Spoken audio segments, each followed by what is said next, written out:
মেঘেদের লুকোচুরি আর কাঞ্চনজঙ্ঘার উপর এক চিলতে সোনালি রোদ, যেখানে পাহাড়ের নিস্তব্ধতা কথা বলে ঐতিহ্যের সঙ্গে। আজ গল্প হবে পশ্চিম সিকিমের এক মায়াবী জনপদ পেলিংকে নিয়ে। এই গল্পে থাকবে রহস্যময় মনস্ট্রি, ভারতের প্রথম গ্লাস স্কাইওয়াক, হাজার বছরের ইতিহাসের সূত্র থেকে শুরু করে পবিত্র লেকের মতো অসংখ্য মণিমাণিক্য। তাহলে চলুন শুরু করি আজকের জার্নি।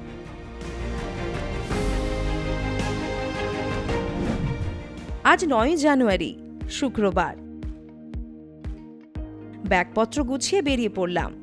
এবার কিন্তু অনেক লম্বা ট্যুর। কলকাতা থেকে উত্তরবঙ্গ এক্সপ্রেসে চড়ে আমরা একদম সকাল সকাল পৌঁছে গেলাম এনজেপি স্টেশনে। গুড মর্নিং, শুরু হয়ে গেল নতুন জার্নি। আজ আমরা যাব পেলিং। লাগেজগুলো রিকশায় তুলে দিয়েছি। এটাতে খরচ কম হয় প্র্যাকটিক্যালি, আপনারাও করতে পারেন, কেননা এখন এনজেপি স্টেশন থেকে পার্কিং অনেকটা দূর করে দিয়েছে। লাগেজ বেশি থাকলে তো নিয়ে যাওয়া অসুবিধা। অনেক দিন পর আবারও চলে এসেছি নর্থ বেঙ্গলে। নর্থ বেঙ্গল আমার কতটা প্রিয় আপনারা সবাই জানেন। এবার আমরা যাব পেলিংয়ে। এই ট্যুরটা আমরা করছি ট্যুর কিংডমের সঙ্গে, তারা গাড়ি পাঠিয়ে দিয়েছেন, গাড়িতে উঠবো, তারপর ডিটেলে সব কথা হবে। চলুন বেরিয়ে পড়ি। আবার সেই NH10। একটা অদ্ভুত নেশা আছে জানেন তো এই রাস্তাটার। পদে পদে বিপদের আশঙ্কা, তবে অদ্ভুত প্রাকৃতিক সৌন্দর্য।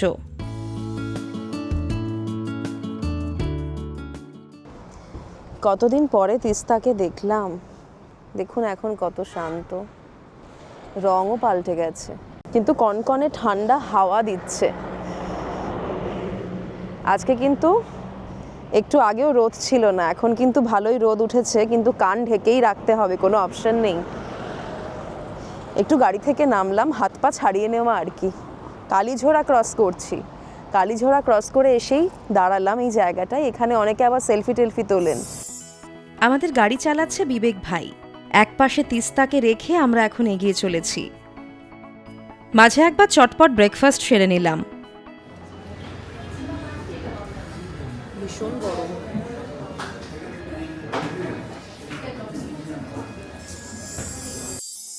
এনজেপি থেকে পেলিংয়ের দূরত্ব 125 কিলোমিটার। সময় লাগে মোটামুটি 5 থেকে 6 ঘন্টা। শিলিগুড়ি থেকে কিন্তু আপনারা পেলিংয়ে যাওয়ার জন্য শেয়ার কারও পেয়ে যাবেন। মোটামুটি 500 থেকে 600 টাকা মতো জনপ্রতি খরচ হয়। আমরা এবার ওয়েস্ট সিকিম, সাউথ সিকিম আর নর্থ সিকিম 3টে পার্টি ঘুরে দেখব, মোট 8 দিনে। সমস্ত তথ্য এক্সপিরিয়েন্স তুলে ধরবো আপনাদের সামনে। আমাদের সম্পূর্ণ ট্রিপটা প্ল্যান করে দিয়েছেন ট্যুর কিংডমের শেখর দা। থাকা, খাওয়া, সাইট সিইং সবটাই প্ল্যান করেছেন উনি। চলুন দেখাই যাক কেমন অভিজ্ঞতা হয় এই ট্রিপে। লাস্ট টাইম ইস্ট সিকিমের ট্যুরের এক্সপিরিয়েন্স তো বেশ ভালো। মেল্লি পর্যন্ত তিস্তা আমাদের সঙ্গেই ছিল। সিকিমের গেট পেরিয়ে এগোতেই রাস্তাটা বদলাতে শুরু করেছে, দেখেছেন?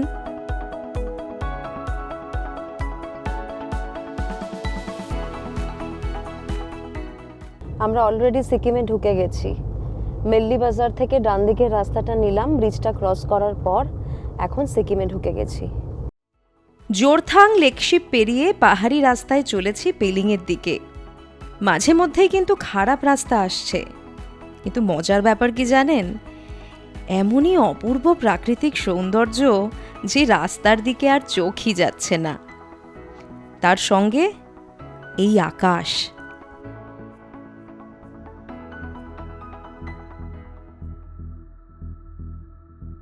একটা লম্বা টানেল ক্রস করলাম। টানেলের ভেতর দিয়ে গাড়ি গেলে দারুণ একটা গা ছমছমে অনুভূতি হয়, তাই না?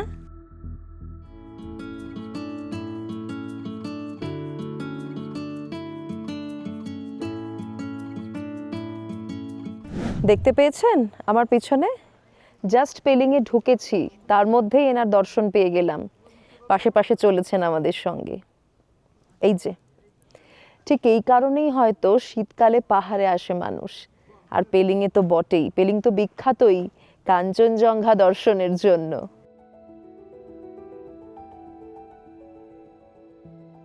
আজ কিন্তু সরাসরি হোটেলে গিয়ে লাঞ্চ সেরে একটু রেস্ট নিয়ে বিকেলে চারপাশটা ঘুরে দেখতে বেরোবো। এবার আমাদের আস্তানা হোটেল টিবেট হোম পেলিং।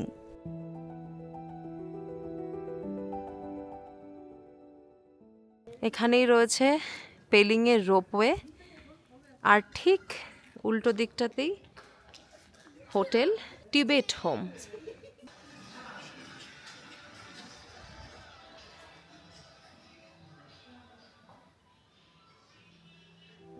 রুমটা বেশ পরিপাটি, কিং সাইজ বেড, বড় সড়ো বসার অ্যারেঞ্জমেন্ট, আর ওয়াশরুমটাও একদম ঠিকঠাকই আছে। তবে আমার মনে হলো মেনটেনেন্সটা আরেকটু ভালো হতেই পারত। এখানে এসেই চটপট ফ্রেশ হয়ে খেতে বসে গেলাম। অ্যাকচুয়ালি আমরা যে প্যাকেজটা এসেছি পেরিংয়ে কিন্তু লাঞ্চ ইনক্লুড থাকে না, লাঞ্চটা আপনাকে আলাদাই অর্ডার করতে হবে। আমরা এখন অর্ডার করেছি ডাল ভাত, তার সাথে একটা সবজি আর অমলেট। চটপট খেয়ে নিই।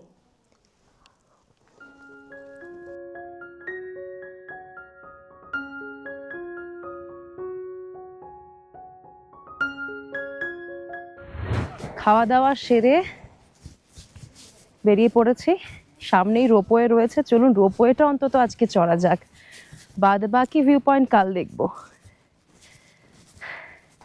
Thank you. টিকিট নেওয়া হয়ে গেল, 300 করে এক একটা টিকিট, মানে দুজনের জন্য পড়লো 600 টাকা। यहाँ से जाना है क्या? জানেন তো, আমরা ভীষণ লাকি, মাত্র 3-4 দিন আগেই এখানে রোপওয়ে চালু হয়েছে, আর একদম হোটেলের সামনেই রয়েছে রোপওয়ে সেন্টার। আমি কিন্তু হাইটে খুব ভয় পাই, তার মধ্যে রোপওয়ে এটা নতুন চালু হয়েছে।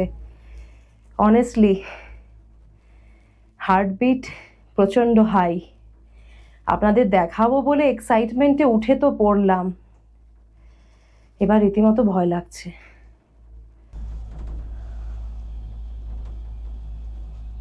আরও সব থেকে ভয়ের ব্যাপার হচ্ছে এটা একদম নতুন, জাস্ট শুরু হয়েছে। কেঁপে কেঁপে উঠছে আর মনে হচ্ছে এই গেলাম। তবে একটা কথা, সেটা হচ্ছে এখান থেকে কিন্তু কাঞ্চনজঙ্ঘা দুর্দান্ত দেখা যাচ্ছে, কাঞ্চনজঙ্ঘা দারুণ দেখা যাচ্ছে এখান থেকে। সকাল সকাল যদি রোপওয়েতে আসেন দারুণ দেখতে পাবেন কাঞ্চনজঙ্ঘা। পুরো রেঞ্জটা ভীষণ ক্লিয়ার। আর এখান থেকে যাওয়া যায় স্কাই ওয়াকে। তবে স্কাই ওয়াকে আজকে আমরা যাব না, কেননা এখান থেকেই দেখা যাচ্ছে কাঞ্চনজঙ্ঘা ঢেকে যাচ্ছে মেঘে। কাল সকালে যাব, কাল সকাল সকাল বেরিয়ে স্কাই ওয়াকে যাব।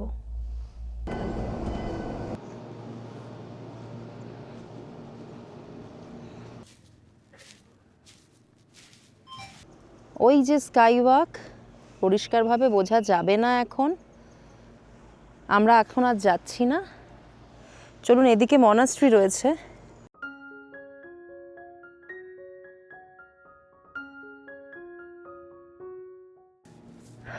বাহ, দারুণ জায়গা।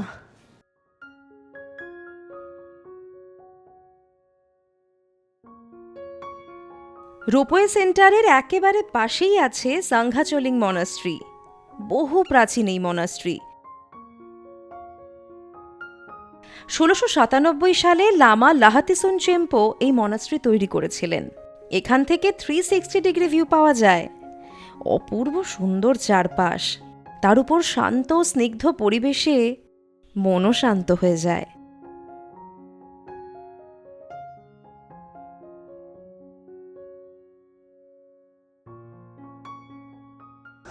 দরজা খোলা আছে।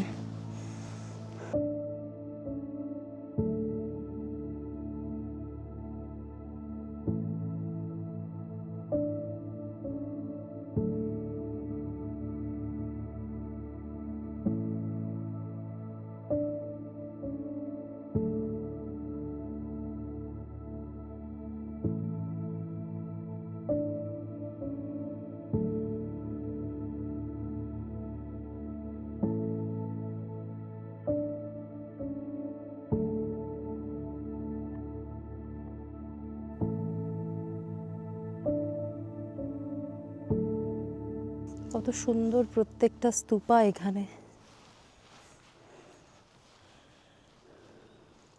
কাঞ্চনজঙ্ঘাকে দেখেছেন? খানিকটা ঢাকা পড়ে গেছে আর খানিকটা কি সুন্দর এখানে দেখা যাচ্ছে, ভীষণ সুন্দর দেখা যাচ্ছে। পুরো কাঞ্চনজঙ্ঘা রেঞ্জটা দেখা যায়। মেঘ এসে এখন ঢেকে দিল বলে।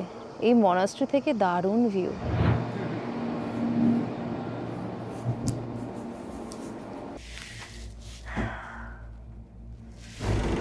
সব জায়গার রোপওয়ে চড়া হয়ে গেল। আমি এবার উল্টো দিকে বসেছি, যাতে দেখতে না হয় কোন দিকে যাচ্ছে।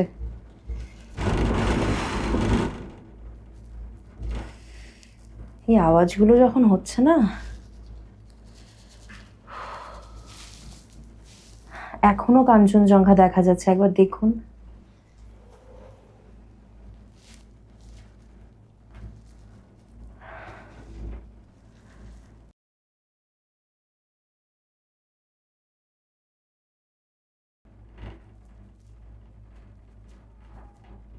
এখন প্রায় 4:45 বাজে, আলো একদম পড়ে আসছে।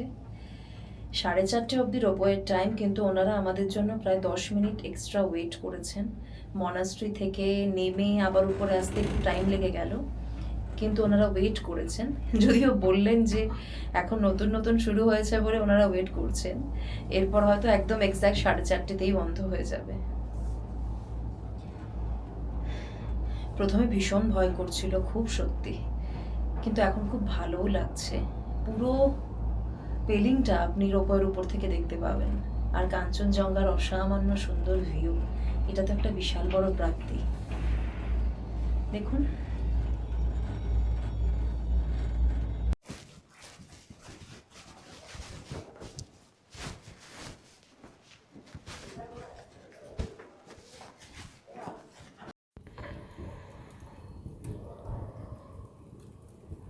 এই কনকনে ঠান্ডায় গরম গরম পকোড়া আর কফি না হলে চলে বলুন? প্যাকেজের মধ্যে নেই, কিন্তু অর্ডার তো করাই যায়। ভালো ঠান্ডা আছে এখন। টেম্পারেচার গুগল তো দেখাচ্ছে 2।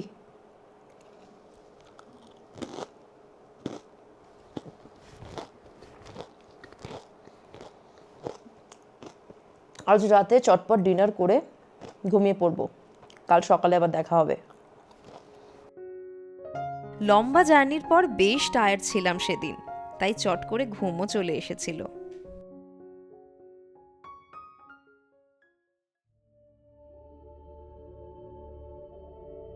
শহরের কোলাহল থেকে দূরে অনেক দিন পর একটা শান্ত স্নিগ্ধ সকাল।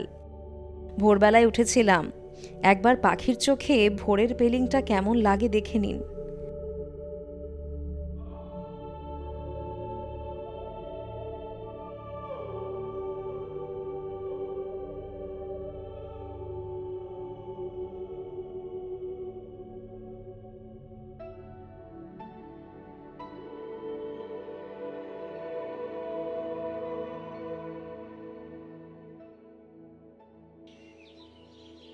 আজ সারাদিন প্রচুর ঘোরাঘুরি আছে, সবকিছু ঘুরে দেখতে হবে, তাই চটপট রেডি হয়ে নিয়েছি।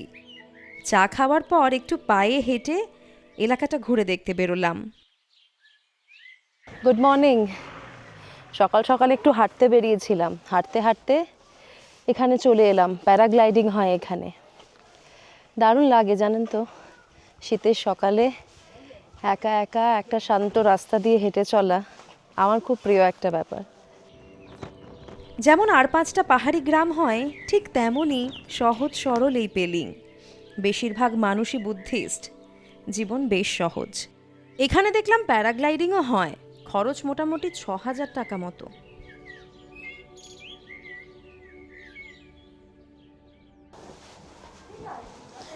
চলুন এবার ব্রেকফাস্টটা সেরে নিই।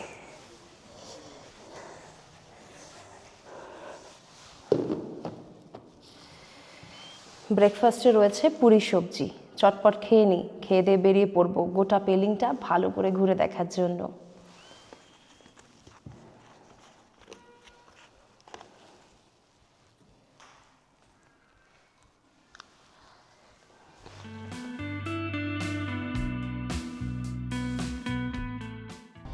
বেরিয়ে পড়লাম হোটেল থেকে।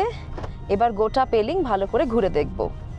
কোন কোন জায়গায় যাব চলুন যেতে যেতে আপনাদের বলছি। আজ প্রথমেই আমরা যাব স্কাই ওয়াক দেখতে।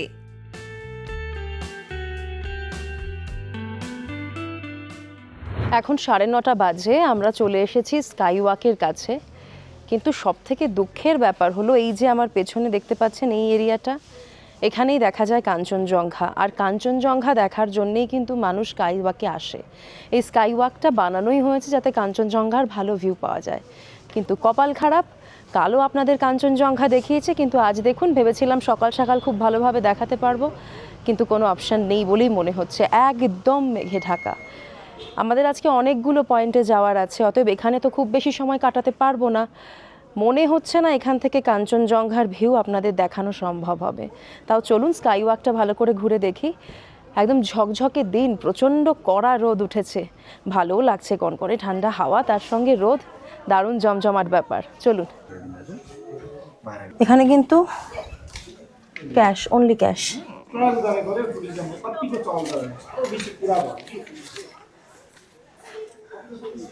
Per person 100। চলুন। অনেক মানুষজনই এসেছেন। একটা নির্দিষ্ট জায়গার পর হয়তো জুতো খুলে নিতে হবে, কাঁচের উপর দিয়ে খালি পায়েই হাঁটতে হবে। চলুন। অনেকগুলো সিঁড়ি হেঁটে যাওয়ার ব্যাপার রয়েছে।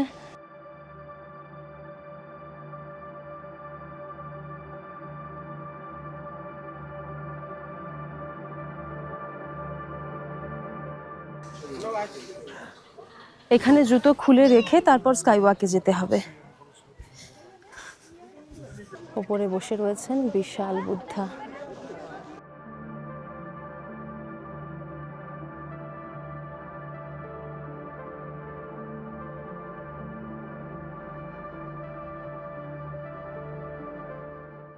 এটা কিন্তু ভারতের প্রথম কাঁচের স্কাই ওয়াক।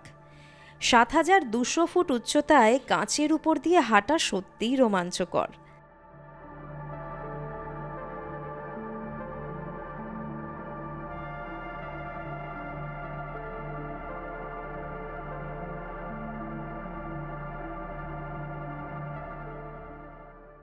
প্রচুর মানুষের ভিড় এখানে। আপনারা তো জানেনই আমি ভিড় খুব একটা পছন্দ করি না। এদিকে দেখুন প্রেয়ার হুইল।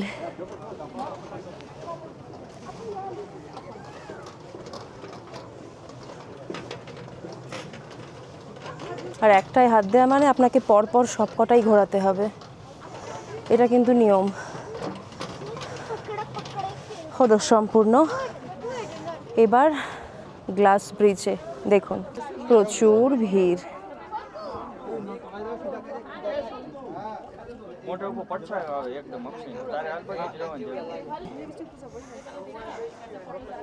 এদিকটা এসে মনে হলো একটু শান্তি পেলাম, এত ভিড় ওদিকে কাঁই কিচির চলতেই থাকে।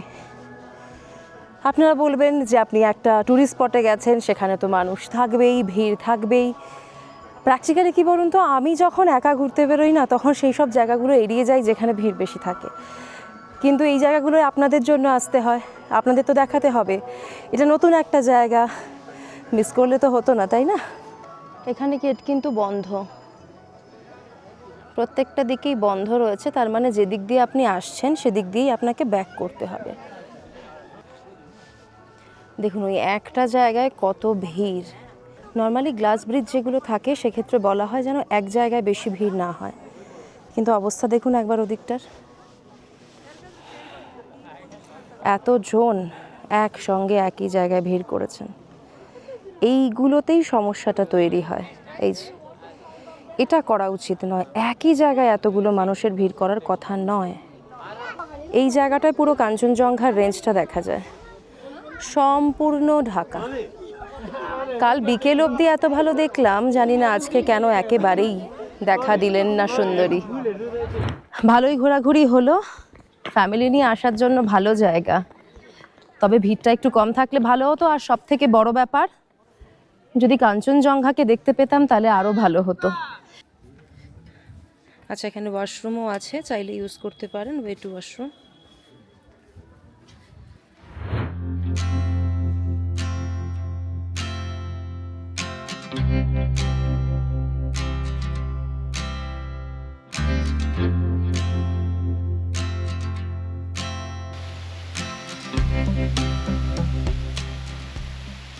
অ্যাকচুয়ালি এখন শীতকাল তো জল বেশ কম। এই যে ইয়োরাং ওয়াটারফল হলো এটা। মানুষজন নিচেও নেমেছেন, কেউ কেউ ছবি তোলার জন্য একটা পয়েন্ট, নিচে নেমে ছবি টবি তুলতে পারেন। আর এই ঠিক এই পাশটাতেই নদীটা রয়েছে, নদীতেও এখন জল খুবই কম। এই ওয়াটারফলে এখন খুব একটা বেশি জল নেই, জল এখন কমই, কেননা শীতকালে জল অনেকটাই কমে যায়। সমস্ত ওয়াটারফলের ক্ষেত্রেই একই ব্যাপার। এই ইয়োরং ওয়াটারফল লেখা রয়েছে এখানে, আই লাভ ইয়োরং ওয়াটারফল। বর্ষাকালের দিকে যদি আসেন বা ধরুন পুজোর সময়ও যদি আসেন, এখানে যথেষ্ট বেশি জল থাকবে।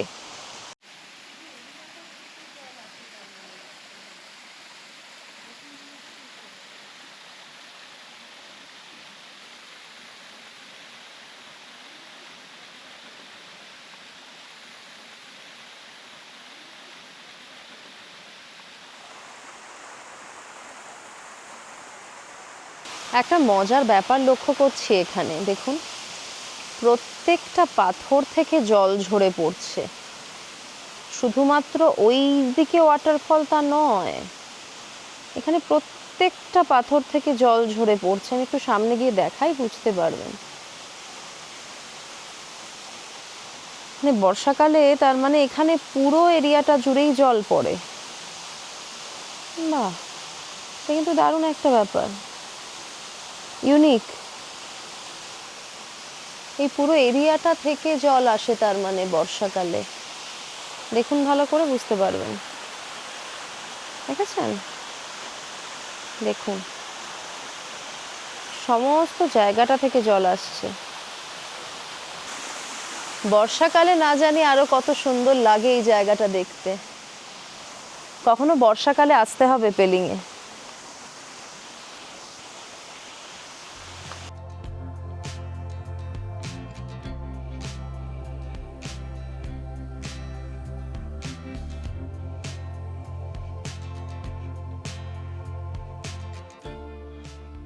এখন যেখানে এসেছি এটা পেলিংয়ের বিখ্যাত রিম্বি অরেঞ্জ গার্ডেন। মূল শহর থেকে প্রায় 13 কিলোমিটার দূরে একদম রিম্বি নদীর ধারেই রয়েছে এই বাগান। একদম সামনেই অলরেডি একটা অরেঞ্জের গাছ, কমলালেবু গাছ দেখে নিলাম। গাছে এখন কমলালেবু ভর্তি, নিচে আরো আছে। এই দেখুন এখানেও আরেকটা। এরকমই হয়। আর নদীটা একদম কাছে, মনে হয় নদীর পার অব্দি যাওয়া যাবে। আচ্ছা, কমলালেবু বিক্রিও হচ্ছে এখানে, মানুষজন কিনছেনও। আস্তে হেঁটে যেতে হবে, পা পিছলে যাওয়ার একটা চান্স রয়েছে। এক একজনের জন্য 30 টাকা করে লাগছে, টিকিট কেটে নিতে হবে। দুজনের জন্য 60 টাকা লাগলো। হাতের সামনে এরকম কমলালেবু দেখলে নিজেকে আর কন্ট্রোল করা যায় বলুন দেখি? কিন্তু ওই যে 500 টাকার ফাইন, হাত দেয়া যাবে না, দূর থেকে দেখতে হবে। দুদিক দিয়েই রাস্তা রয়েছে, এই পাশ দিয়েও আসতে পারেন, আমরা এই দিকটা দিয়ে এলাম। এখানে অরেঞ্জ জুসও বিক্রি হচ্ছে, টুকটাক খাওয়া দাওয়ার জন্য কিছু নিতেও পারেন।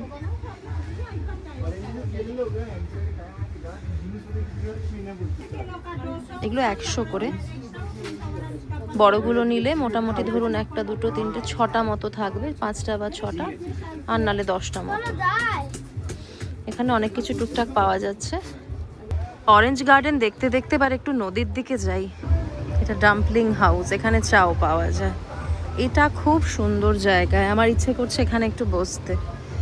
দেখুন অনেক কিছু পাওয়া যায় এখানে। এই জায়গাটা ভালো, একদম নদীর পাশে, একেবারে নদীর পাড়ে চলে যেতে পারবেন এখানে। ও পাশেও কমলালেবু গাছ আছে, আর এই পাশেই এই ছোট্ট রেস্টুরেন্ট।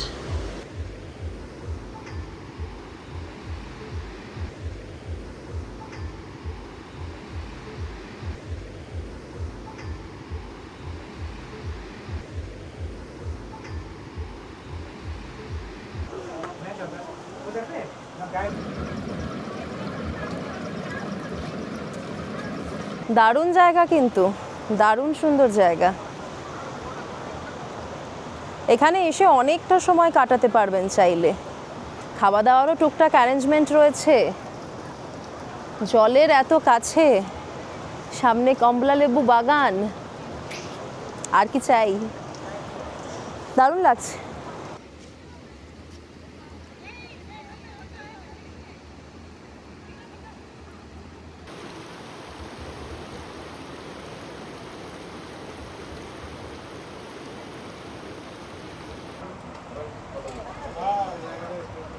Thank you. নদীর পাড়ে বসে গরম গরম চিকেন মোমো, এর থেকে ভালো আর কি হতে পারে আপনারাই বলুন।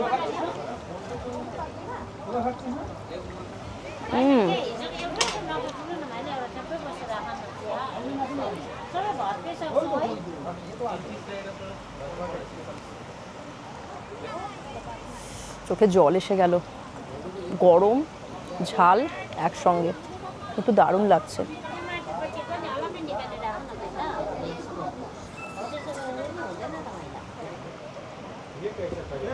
বাহ,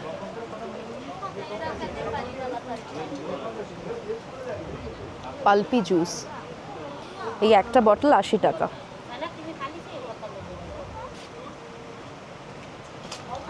খেয়ে বোঝা যাচ্ছে ফ্রেশ, তো ভালো করে দেখে নেবেন। দেখেও না বোঝা যাচ্ছে কোনগুলো ফ্রেশ আর কোনগুলো ফ্রেশ নয়। একটু নজর করে দেখে নিলে ফ্রেশটা নিতে পারবেন। যেগুলো আগে তৈরি করা সেগুলো থিতিয়ে পড়েছে, ফ্রেশগুলো কিন্তু থিতিয়ে পড়া নয়।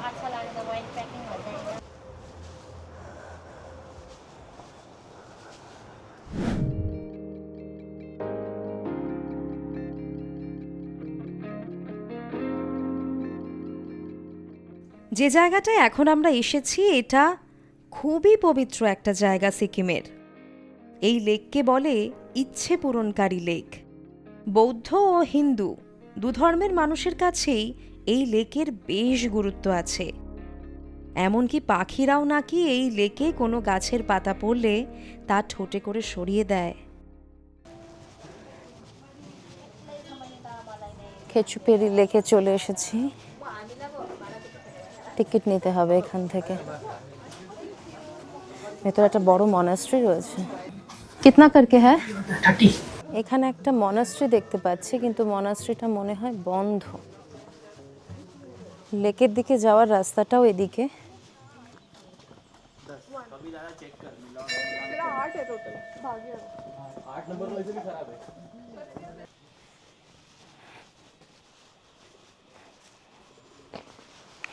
এটা কিন্তু অনেকটা লম্বা রাস্তা, প্রায় 1 কিলোমিটার হেঁটে যেতে হবে, আবার 1 কিলোমিটার হেঁটে ফিরতে হবে, 2 কিলোমিটার মতো হাঁটতে হবে। এখানে ভেহিকেল একটা থাকার কথা ছিল, ওনারা বললেন আছে, কিন্তু ড্রাইভার নেই। তো এটা একটা বড় সমস্যা। চলুন যাই। অনেকেই যাচ্ছেন, টুকটুক করে হাঁটতে হাঁটতে পৌঁছে যাব হয়তো। যাই।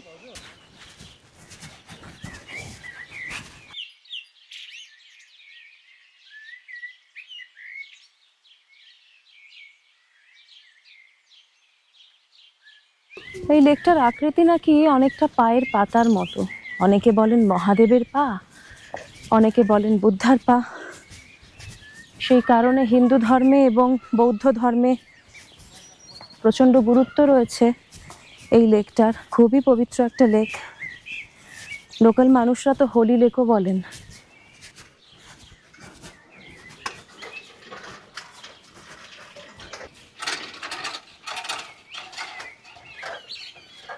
এটা বাটার ল্যাম্প হাউস, এখানে সবাই বাটার ল্যাম্প জ্বালিয়েছে।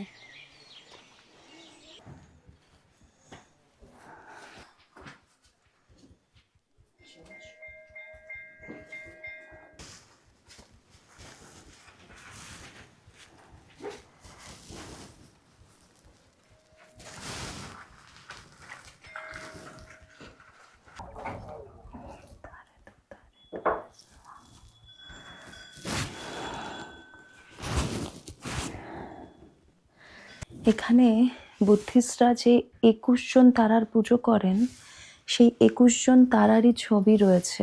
এখানে হোয়াইট তারা রয়েছেন, আমি যেখানে প্রদীপটা জ্বালালাম ওখানে গ্রিন তারামা রয়েছেন। প্রত্যেকটা ছবি আপনারা দেখতে পাবেন। তারামার বিভিন্ন রূপ রয়েছে। এবং জাম্বালা দেখতে পাচ্ছি, কুবের আছেন, গুরু পদ্মসম্ভব, অনেকেই আছেন। খুব সুন্দর, ভাইব্রেশনটা খুব ভালো।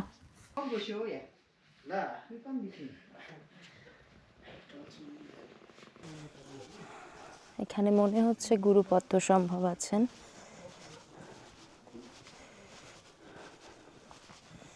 হাতে যেহেতু অস্ত্র রয়েছে, আই থিঙ্ক সো। আর এই সেই লেক।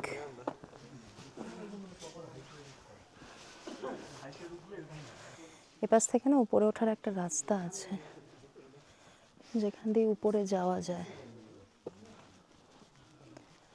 কিন্তু অনেকটা উপরে আমরা আজকে আর যাচ্ছি না। এখান থেকে উপরে গেলে আপনারা লেকটার পুরো ভিউটা পাবেন। এই যে লেক,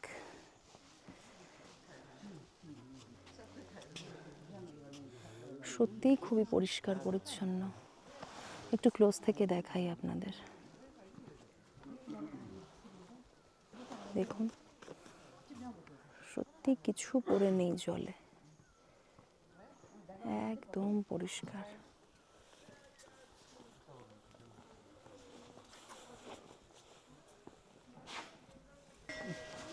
এখানে মন্দির বলেই মনে হচ্ছে। সামনে লেকের জল কিন্তু এই অবধি এসেছে। বর্ষাকালে আমার মনে হয় লেকের জল আরও কাছে চলে আসে। এই জায়গাটা একটা আলাদা ফিল আছে।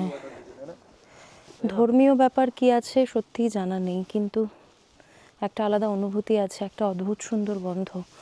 ধূপ জ্বলছে তো, দেখাই আপনাদের, ভালো করে দেখুন।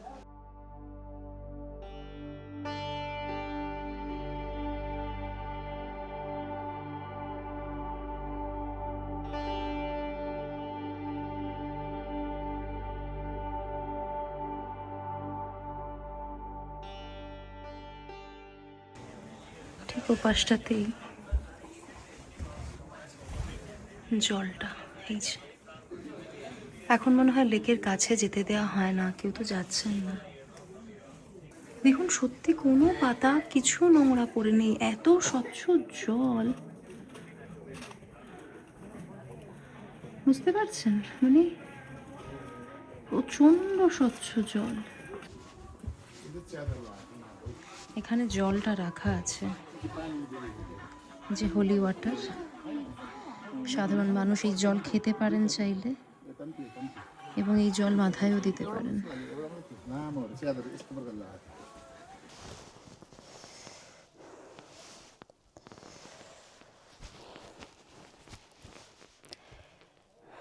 Holi water, lake water.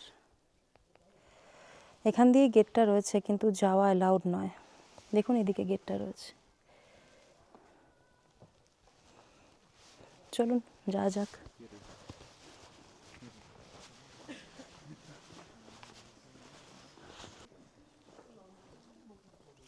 এই যে পাথরগুলো দেখছেন, একটার উপর একটা তুলে সুন্দর করে সাজিয়ে রাখা হয়েছে।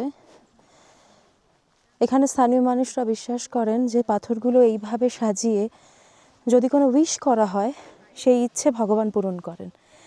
সেই কারণেই কিন্তু পাথরগুলোকে এইভাবে সাজিয়ে উইশ করা হয়েছে, মনস্কামনা জানানো হয়েছে। জায়গাটা না একটা অদ্ভুত শান্তি আছে, জানেন তো। শুধু পাখির ডাক, মানুষজন আশেপাশে না থাকলে আর কোনো শব্দ নেই। একটা অদ্ভুত স্নিগ্ধতা। কুছ তো হ্যাঁ, কিছু তো নিশ্চয়ই আছে। আলাদাই ভাইব্রেশন, সত্যি সত্যি আলাদা ভাইব্রেশন এখানে।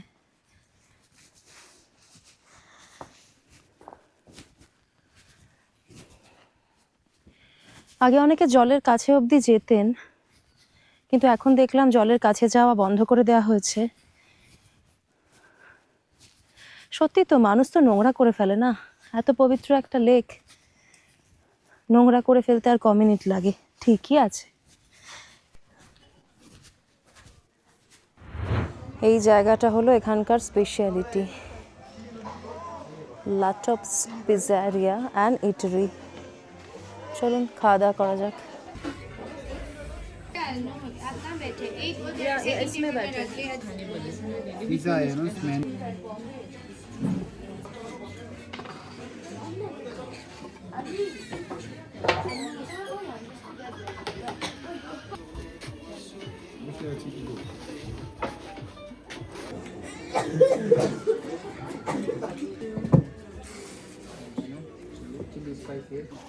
এটা কিন্তু দারুণ একটা ব্যাপার, পিৎজাটা তৈরি হলো কি ফাস্ট দেখলেন, প্রচণ্ড তাড়াতাড়ি তৈরি হলো, প্রচণ্ড। এটা একটু অল্প করে দিই, উনি বলেই গেলেন স্পাইসি, বেশ খেতে।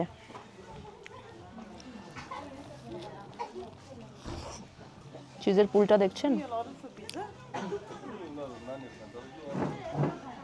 অর্ডার দেওয়ার 6-7 মিনিটের মধ্যে পিৎজা চলে এলো টেবিলে, এত ফাস্ট তৈরি হয়। মিডিয়াম পিৎজাটার দাম পড়লো 550 টাকা। আমরা এর সঙ্গে কফি নিচ্ছি আর একটা রডোডেনড্রন ওয়াইনও ট্রাই করে দেখব। বলতে বলতে চলে এসেছে, এই যে রডোডেনড্রন ফুল থেকে তৈরি এই ওয়াইনটা। এখন ট্রাই করব না, পরে ট্রাই করব।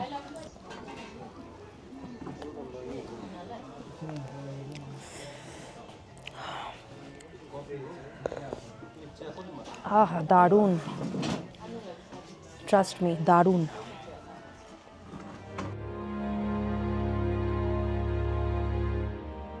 কাঞ্চনজঙ্ঘা ওয়াটারফলের দিকে যেতে গিয়েও আমরা ফিরে এলাম, রাস্তা খুব খারাপ। আর সব থেকে বড় ব্যাপার হলো, এখন যদি আমরা কাঞ্চনজঙ্ঘা ওয়াটারফলের দিকে যাই, খুব স্পেশাল একটা জায়গা মিস হয়ে যাবে। কেননা এখন ঘড়িতে প্রায় 2:45 বাজে, এখানে কিন্তু 4টের মধ্যে সব কিছু বন্ধ হয়ে যায়। আর যা শুনলাম যে কাঞ্চনজঙ্ঘা ওয়াটারফলে এখন যেহেতু শীতকাল, খুব বেশি জলও নেই। তো আপনারা যদি পুজোর দিকে আসেন বা বর্ষাকালের দিকে আসেন, তাহলে অবশ্যই কাঞ্চনজঙ্ঘা ওয়াটারফলটা দেখে নেবেন। আর চেষ্টা করবেন আরও একটু আগে বেরোতে। অ্যাকচুয়ালি আমাদের তো শ্যুট করতে হচ্ছে, বিভিন্ন ছবি তুলতে হচ্ছে, ভিডিও তুলতে হচ্ছে, আমাদের একটু সময় বেশি লাগছে। আপনাদের কিন্তু সেই অসুবিধাটা হবে না। খুব তাড়াতাড়ি সূর্য অস্ত চলে যায় শীতকালে, এটা কিন্তু ভীষণ খারাপ একটা ব্যাপার, জানেন তো। সমস্ত স্পট ঘুরে দেখার সময়ই পাওয়া যায় না। এখন আমরা তাড়াহুড়ো করে চলে এসেছি দুর্দান্ত একটা স্পটে, রাবডেন্সের রুইন্স দেখার জন্য।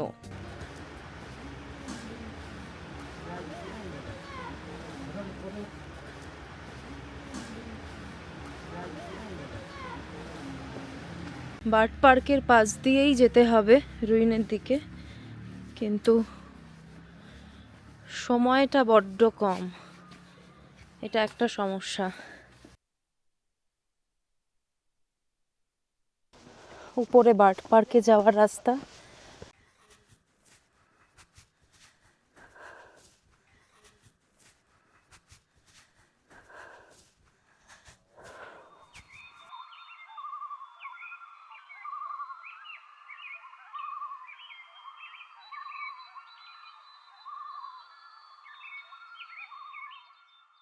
এটা একটা ঐতিহাসিক জায়গা। একটা সময় সিকিম কিন্তু আমাদের দেশের সঙ্গে ছিল না, তখন এখানেই ছিল সিকিমের রাজধানী। চলুন আপনাদের দেখাই। আমরা আসতে অনেকটা দেরি করেছি, তাই প্রায় অন্ধকার অন্ধকার হয়ে আসছে। 4:30-এর মধ্যে আমাদের ওখান থেকে ঘুরে আবার ফিরে আসতে হবে। অনেকটাই রাস্তা, কিন্তু হেঁটে হেঁটে যেতে হবে। চেষ্টা করবেন একটু আগে আগে চলে আসতে।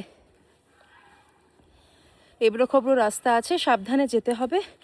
বয়স্কদের জন্য একটু অসুবিধা, রাস্তাটা একটু স্টিফ কিন্তু।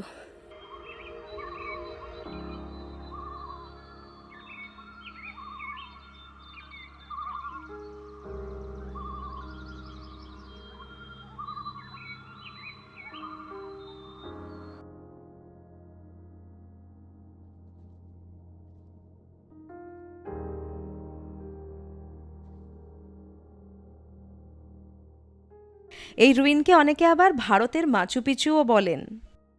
1670 থেকে 1814 সাল পর্যন্ত রাবডেন্সেই ছিল সিকিমের দ্বিতীয় রাজধানী। দ্বিতীয় ছোগিয়াল তেনসুং নামগিয়াল ইয়কসাম থেকে রাজধানী এখানে সরিয়ে এনেছিলেন। কিন্তু দুর্ভাগ্যের বিষয়, 18 শতকে গোর্খা বাহিনীর হাতে একেবারে ধ্বংসস্তূপে পরিণত হয় এই বিশাল প্রাসাদ।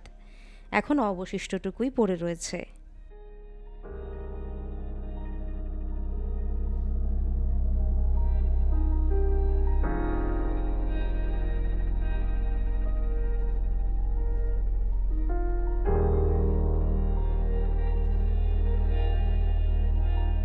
রাজার পাথরের সিংহাসন আর পাশের 3টি চড়তেন আজও সেই প্রাচীন যুগের স্মৃতি বহন করে চলেছে। সকাল 8টা থেকে বিকেল 5টা পর্যন্ত খোলা থাকে এই রুইন্স।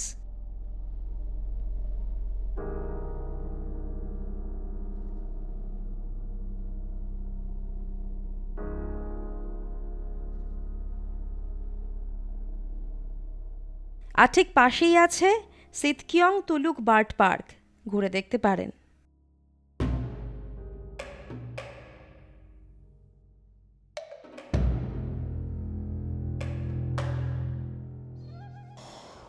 ভীষণ স্টিফ রাস্তা।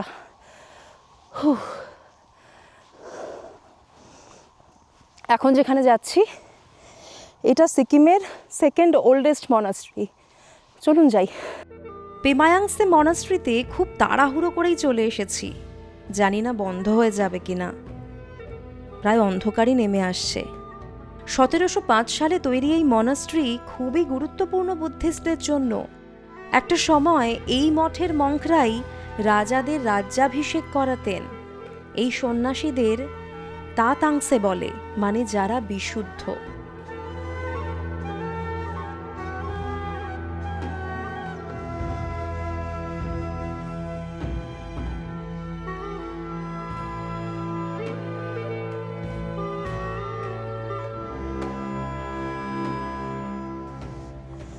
কিছু করার নেই, বন্ধ, ফিরে যেতে হবে। একটুর জন্য মিস করলাম, 5টায় বন্ধ হয়ে যায়। এখানে বজ্র বরাহি আছে।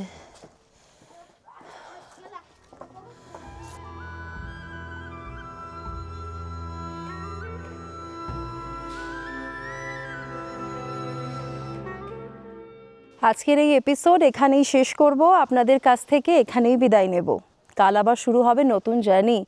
আজ হোটেলে ফিরে একটু রেস্ট করতে হবে তো। সবাই খুব ভালো থাকবেন। দারুণ ঘুরলাম পেলিং। আমার মতো করে যদি পেলিং ঘুরতে চান তাহলে অবশ্যই ট্যুর কিংডমের সঙ্গে যোগাযোগ করে নিতে পারেন। ডেসক্রিপশানে সমস্ত ডিটেল দেওয়া থাকবে। সবাই ভালো থাকবেন আর অবশ্যই সঙ্গে রাখবেন ট্রাভেল ভাইবস বাই সঙ্গীতাকে। Bye by.